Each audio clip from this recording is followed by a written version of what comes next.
Yo, what's going on, everybody? Welcome to the MrMaple Show. I got my homie Corbin with me today, and we got another lineup of our 10 at 10 sale for you guys. I'm excited about it, man. This is for 10/23/2025.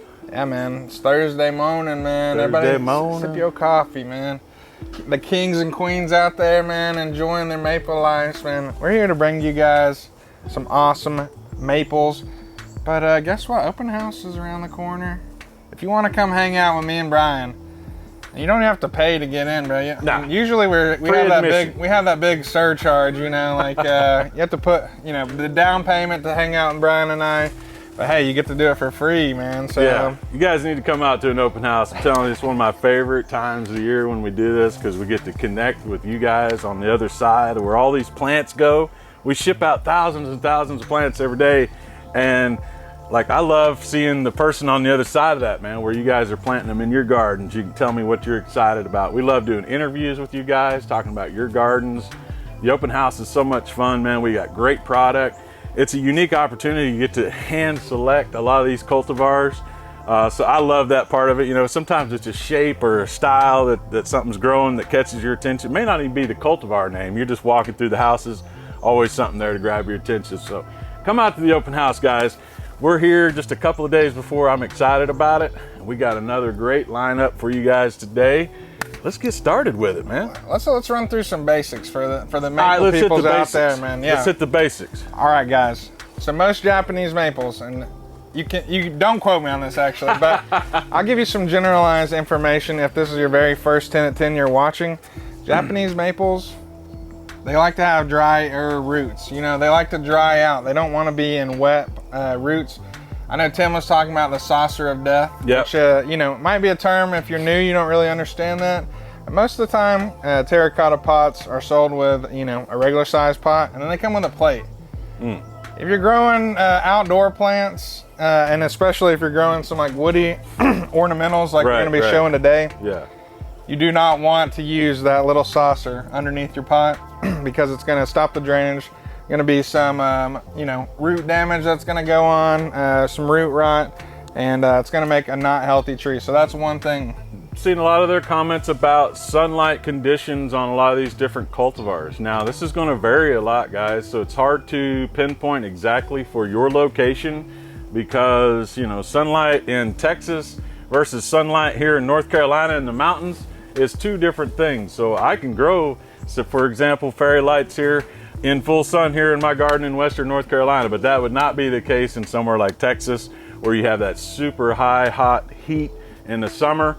So there's a lot of variances to that. Most of our maples are going to work great zones 5 through 9.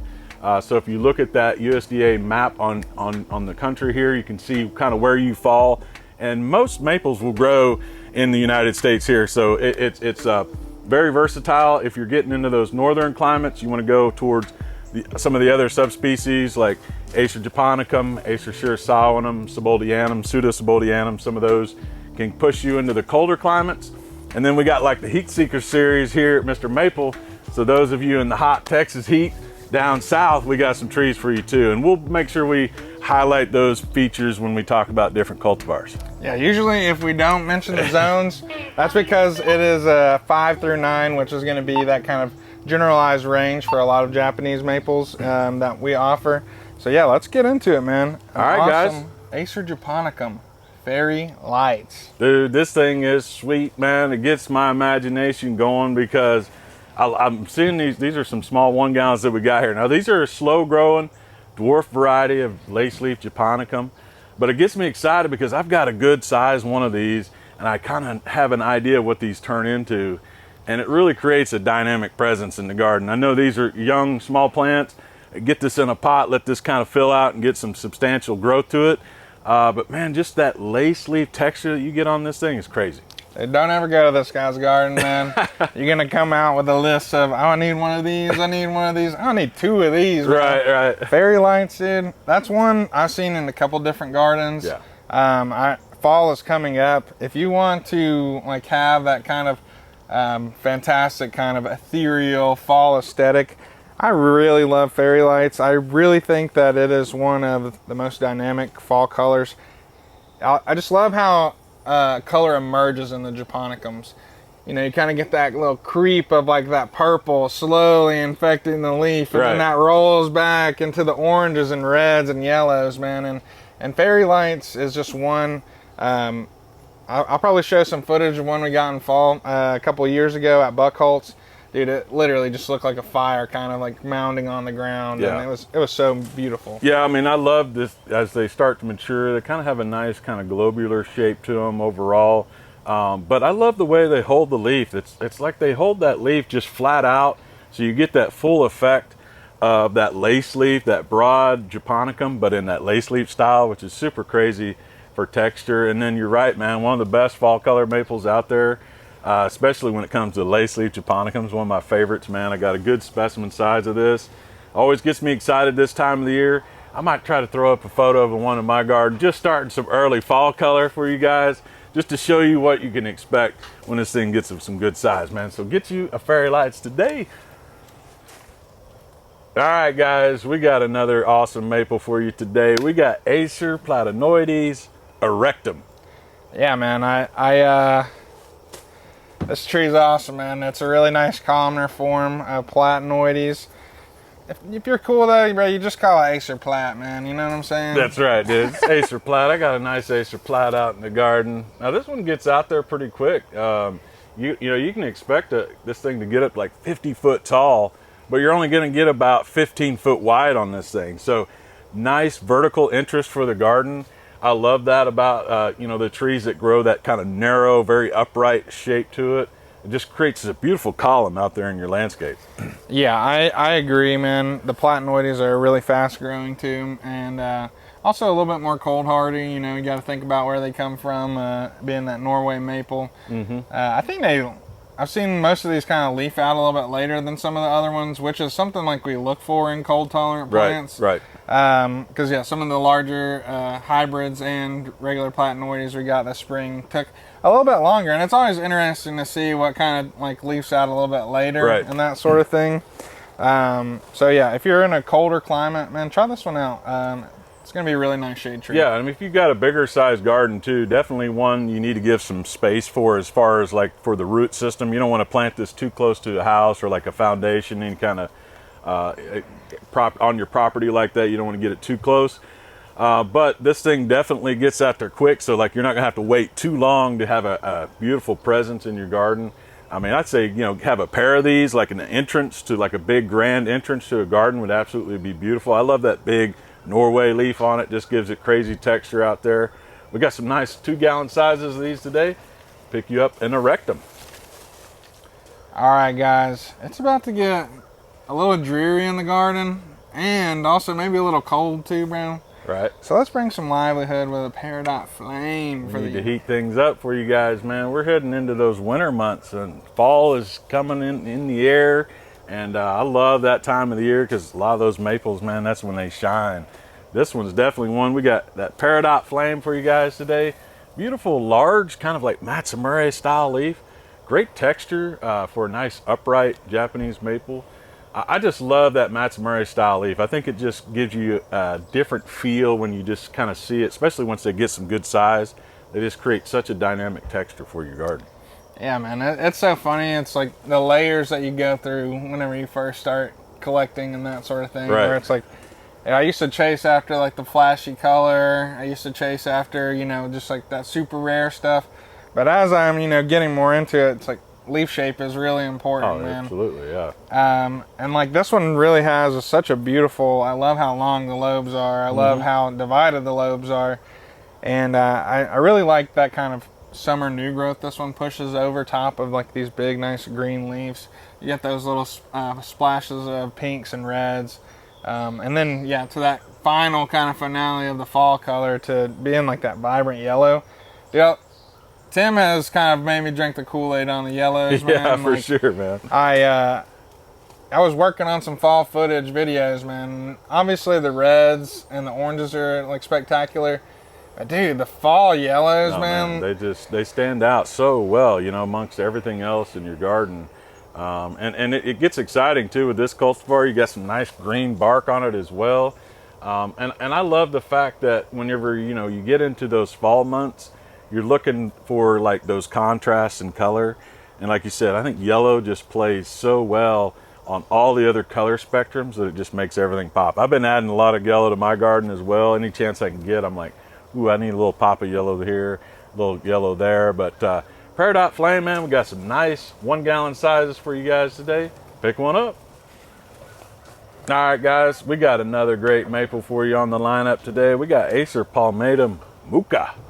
And I'm like looking at this plant and I'm getting like a horror flashback, man. And whenever like we had like a set of these, dude, and I didn't pick one up. Oh, man. you slept on it. Dude, oh, I did, man. And now I'm looking at it and I'm like, man, how did I let that slip through my fingertips? It's an awesome introduction from Japan, man. Yeah, man, this is a super cool dwarf for you guys, man. And I'm sitting here thinking, you know, we always say if we're not selling a tree to Corbin, we're not doing our... Wait, no, that's me, right? No, I definitely one that I'm interested in getting in my collection as well. I love the dwarf Japanese maples. One, I'm working with a smaller garden, so I can't plant a lot of the larger size maples.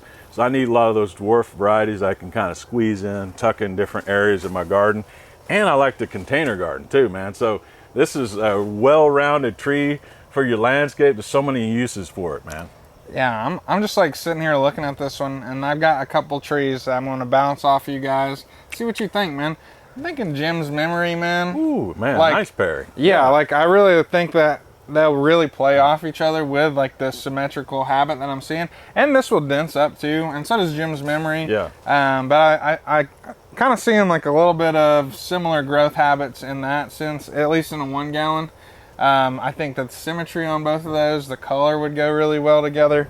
And then, yeah, I'm also going to throw out another little witch's broom. Hime Shoujo, I think, would look pretty dope with this thing, too. Yeah, definitely pairing this up with some of those red brooms or red dwarfs. A really nice pairing on that. This thing has some really small leaves. I'm telling you guys, it's kind of hard to tell, like on the pictures in the video. Very small leaves on this, so it'd be great for a bonsai. I mean, I'm sitting here looking at some leaves on here that are smaller than the tip of my pinky. Very small leaves, and I think it's just such a great texture. Now in the fall, this thing really puts on a show with some bright, fiery reds. So you imagine just all those tiny little leaves just turn into the fiery red fall color. Really intensifies just kind of what this cultivar can do. Dude, yeah, I mean, Tsukasa maple. Doesn't get much better, They right? do not drop like any little trees, man. You know, it's like Hanamatoria is one of their awesome trees. I mean, Tsukasa silhouette. And this goes for the Japanese in general. I feel like if they're putting out something, they're bringing some heat, man. They don't miss. And Muka is really striking to me right now, man. It's funny whenever you get like, you know, we just might have got a truck in a little bit ago, man, and even when pulling them off the truck, I'm like, holy cow, yeah, exactly. I'm like, those look really nice. Yeah, the small leaves on it are crazy. They get this nice, like, kind of almost like blonde chartreuse green color with a little light border around that leaf as well. So it gives you even more detail to that small, tiny leaf. Super cool plant, guys. You know, we're talking like 3 to 4 feet in height and width in 10 years. So this thing just stays really small. You can squeeze this in so many areas in your garden, or put it in a nice pot up on the deck, out by the pool, something like that would be nice. Make sure you pick one of these up today if you're looking for a dwarf Japanese maple. Guys, for most of you guys out there, you don't even need to know what the introduction of this one is. But for the newbies out there, we got Hot Blonde Acer Oliveranum. Yeah, man, this is an amazing cultivar, an introduction by the MrMaple brothers here at MrMaple.com. And we know they don't mess around, man. This is part of the Heat Seekers series of Japanese maples that we have introduced here at MrMaple. So what we're trying to do is kind of focus on you guys down south. So this is going to be a lot more into those hotter climates, can really handle that, like Texas heat, Oklahoma, you know, get down south, Alabama, Georgia, some of those states really hot down there, but this can handle that heat, being that Acer Oliveranum. So cool that you can have that spectrum of that ornamental appeal, but in those hotter climates. Yeah, man. I was talking to Matt about this one the other day.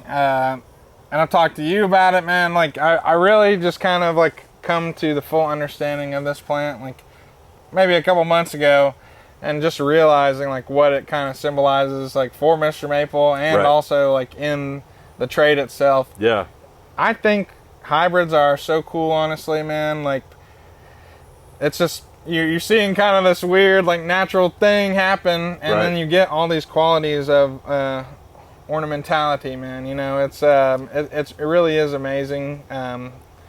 This is one of the faster growing maples I've ever seen before, man. Yeah, this thing gets out there quick. Yeah, we have one on the hill that is planted. I'll probably show a picture of it right now. It probably is bigger than it looks like in this picture right now.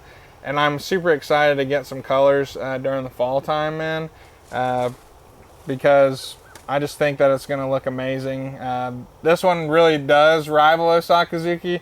I know we might say that about some other trees, but man, like, this thing looks crazy during the fall. Yeah, absolutely. And I love too, man, like you said, it doesn't take too long to get a good size, and then that really just adds to the dynamic changes it goes through. The seasonal changes on this plant, I think, is like one of my favorite things about it. You know, we have all the great qualities of being heat tolerant and having great ornamental appeal, but the seasonal changes this goes through, the leaf color comes out with that crazy kind of blonde, like hot pink border on that sometimes. Yes, like the border is awesome, like the orange, like hot pink border that it gets with that like really crazy yellow, chartreuse, bright colors. And then you get into that summer month, and like that new flush over top is absolutely amazing.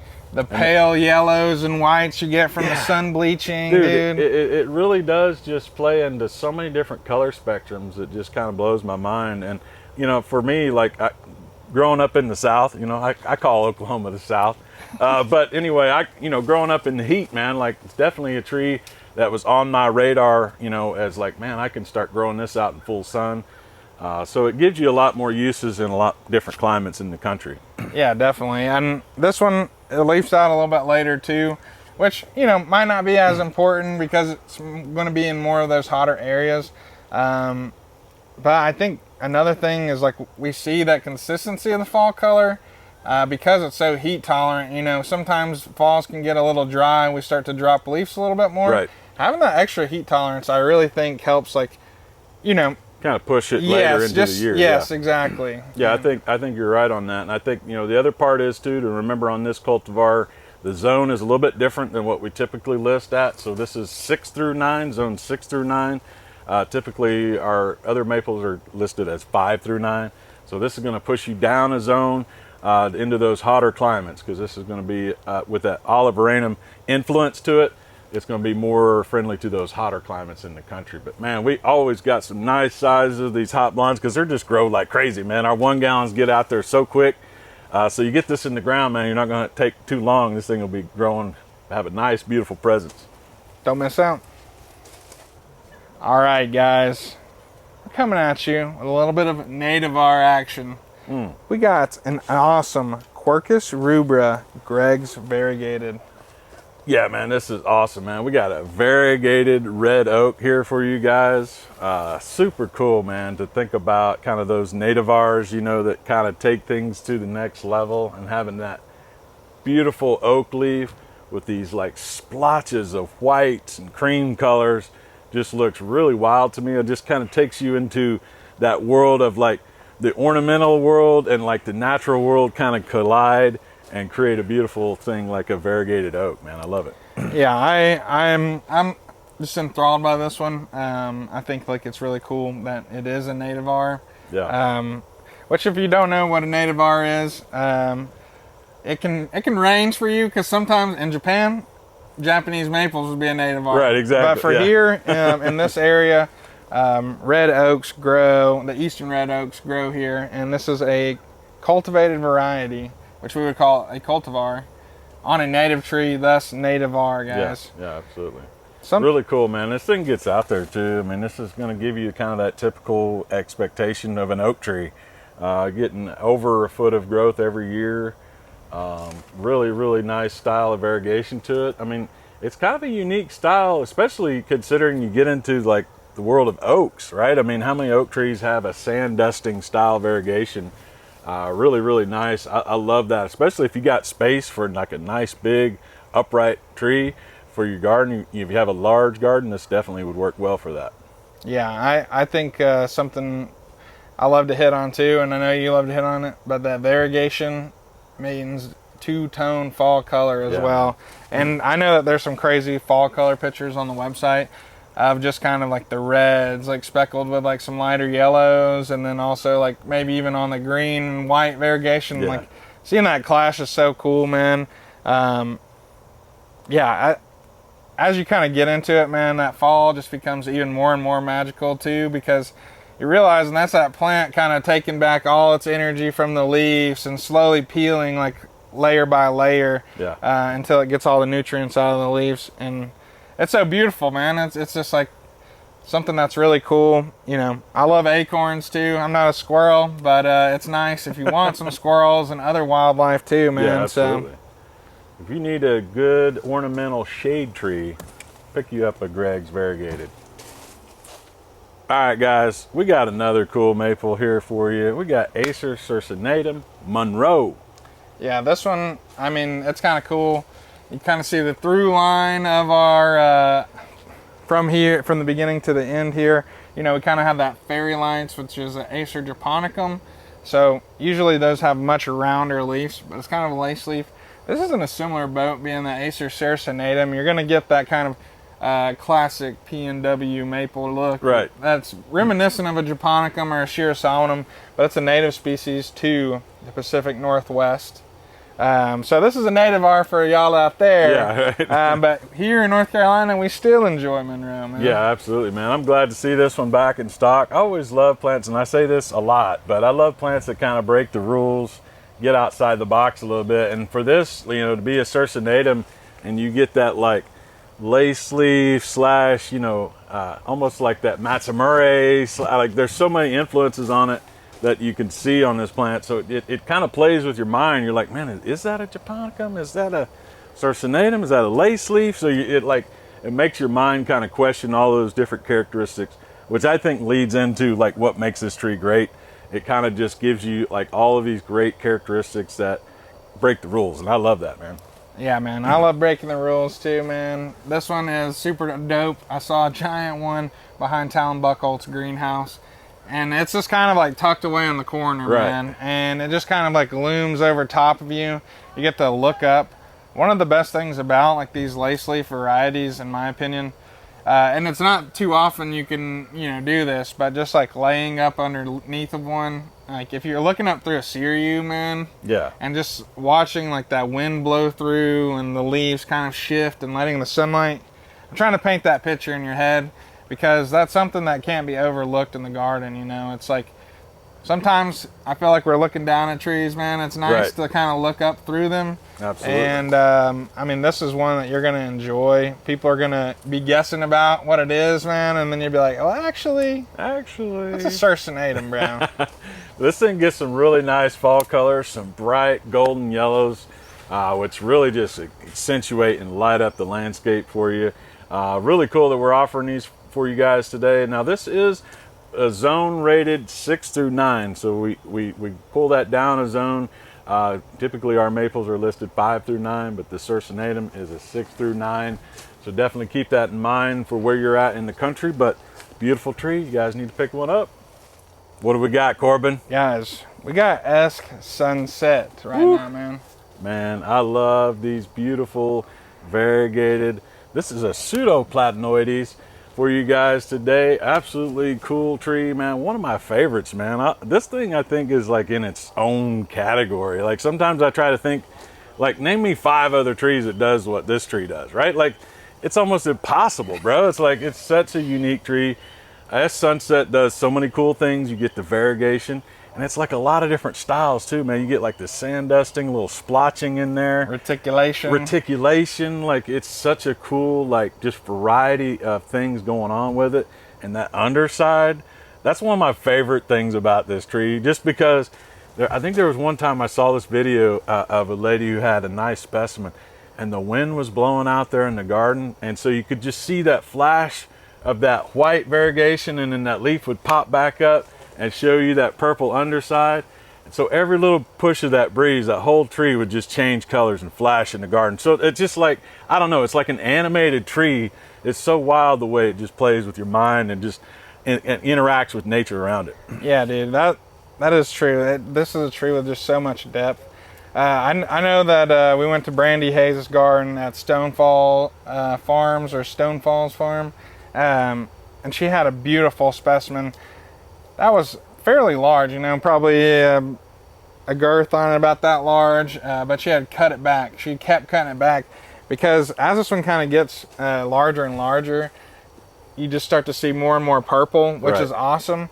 But she had it kind of like planted below her little walkway. So that way you just kind of extend that variegation, and pruning back this one can really kind of, you know, make sure that you're getting the best of both worlds too, because man, you don't want to miss out on that variegation, dude. And I remember just seeing this one at Talon's house. I remember seeing it at her house, and it's just such a fantastic looking tree, honestly. And then as this gets established and those purples kind of like deepen, man, and get like more and more rich, it's just awesome. It's definitely one that is like, all trees have life, but this one just has that little bit of extra, like with that wind, man, and just dancing in the wind. Yeah, definitely. I think we did a cultivar highlight out at Buckholtz. I've one out at the Buckholtz farm there. I think Matt and Sean did that. I was just like standing back with the cameras, just in awe, just watching them stand underneath it. And I think they were just enthralled with it too. It's just like, because it just has so many cool things going for it. A little bit different zone rating on this one too, right? Yeah, this is a 5 through 8, so it's not going to be suited for, you know, those kind of top hotter climates, but it definitely work for most people. Yeah, maybe you can get a little bit cooler with this thing, it being that pseudoplat. But yeah, this is one you're not going to want to miss. All right, guys, we got another cool tree for you here today. You probably didn't know that you could come to MrMaple to get your nails did. Did you know that? I did. Today we got Acer Palmatum Tsuma gaki. Yeah, man. This is a fantastic variety. This is a classic, at least in my viewpoint. I mean, I've seen this kind of all around the country and all around the world. Tsuma gaki, that painted fingernail maple, is just so beautiful during that springtime with that richness of that blushing fingertip red that kind of pushes its way into the green eye of the maple. Yeah, I think this one really does. It's like, it's one of the, when it comes to the border types, I think it really does kind of like carry the flag for that variety. I think Tsuma gaki has been around a while too, one of those tried and true cultivars, holds that kind of red border really long into the season. Even now, just looking throughout, I'm still seeing it here even late into the summer months. And then we got fall right around the corner, so this thing's going to light up again into some bright crimson red fall colors. So it's just, I just love plants that just continue to keep your interest. I love when this thing leaves out, man, you want to get your camera out, because that border is so rich and so pure and just so bright that it almost looks painted on there. It literally looks like someone took some fingernail polish and like put it on the edges of the leaves.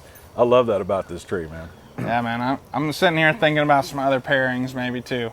I would love to see like some Kiyohime up underneath of this thing, especially, you know, in a 1 gallon size. Yeah. You kind of like accentuate, you know, you have the smaller leaves with that red border, or if you want to do Murasaki Kiyohime, more of a purple border, pushing up into this one, kind of leading the eye, and having, you know, 2 of those red border maples, just with completely different sizes and different forms. It would look dope. Yeah, definitely one. I've always enjoyed this one. I've grown this a couple different times. I love growing this in a container because you kind of want to be up close to it to really appreciate all the characteristics that it has. And I think just like having that look down view from it just really just captures especially in that spring when it's really putting on that show with that kind of border on that leaf. Really nice cultivar. We got some great 1 size gallons for you today. Oh yeah. All right, guys. Last but not least, we got Acer Shirasawanum Bronze Age. Dude, man, it's a hard 10 at 10 for me today, man. This is How do you pick just one? I mean, you might just, you know, put them all in your cart and just check out with the whole lot and start a garden with that. I think you'd be set up pretty well. But I mean, Bronze Age, I think for me, like it's one of the most exciting trees, especially here at the farm. I think every year we all kind of like go through, like, you know, you get a little jaded by summer, and then fall comes around and like smacks you in the face. And Bronze Age is one of those trees, man. When this thing lights up, it's like everybody on the farm gets excited when we got a big set of Bronze Age going into fall color. One of my favorite fall color maples. Yeah, dude, this one is one of those ones that's changing constantly. I think I just love how dynamic this one truly is. Like, it will remind you of so many different trees as it kind of makes its journey through its changes, man. Like, sitting this one next to kind of Orion during the summertime, like I was looking at the leaves, and I even had to ask Brian, I was like, man, like these look so similar, man. And he's like, oh, you just gotta wait a little bit, man. Like Bronze Age is really gonna just go crazy with it. And I really love that fall color too, man. It's amazing. Yeah, the spring color on this too is definitely vibrant, man. You get some crazy bronze colors, these like burgundies, reds, and then you get like a yellow veining to it, like this yellow eye to the leaf. Really draws your interest in. I think for spring color, it's just so dynamic, and I love that Matsumura style leaf. You got that kind of hybrid influence going on here with the palmatum, Shirsanum hybrid going on. Love Matsumura style leaves, one of my favorites. And then the fall color on this thing, guys, I'm telling you, the yellows are insane. I think it's just so underrated for fall color, even though we talk about it every time. But I think it's just because it's more vibrant than you could think. Like, you could say, oh, this has got great yellows and maybe some oranges in it, but like when you see it in person, you're like, wow, is there really that shade of yellow going on in the garden? So I wanted to get excited about it, and we got some great sizes on these for you today too. Yeah, man, and that is going to round out the 10 at 10 today for October 23rd of 2025. Y'all, I mean, between the Muka, man, the Greg's Variegated Oak was looking good, man. The Monroes, dude, like, man, we had a great night out guess there. what, dude? That's only 10 of the 20 trees that we're dropping today. That's it, at man. 10 a.m. I mean, who's bringing it to you like this, man? Right. Nobody else is bringing it to you like this. So make sure you sign up for our weekly email. That's where you get the full listing of all the plants we drop every Tuesday, every Thursday. We're putting out a cool listing of plants for you guys. And make sure you come out to the open house. I mean, you see these lineups on our 10 at 10s. The open house, it's like open season, man. It's like you just got every greenhouse to just go roam through and find your favorite tree and take it home with you. So definitely come out and see us October 25th, 8 to 4. Come out here to the farm, and we'll help you guys find a beautiful tree for your landscape. It's going to be dope. Take care. God bless. And have a great day.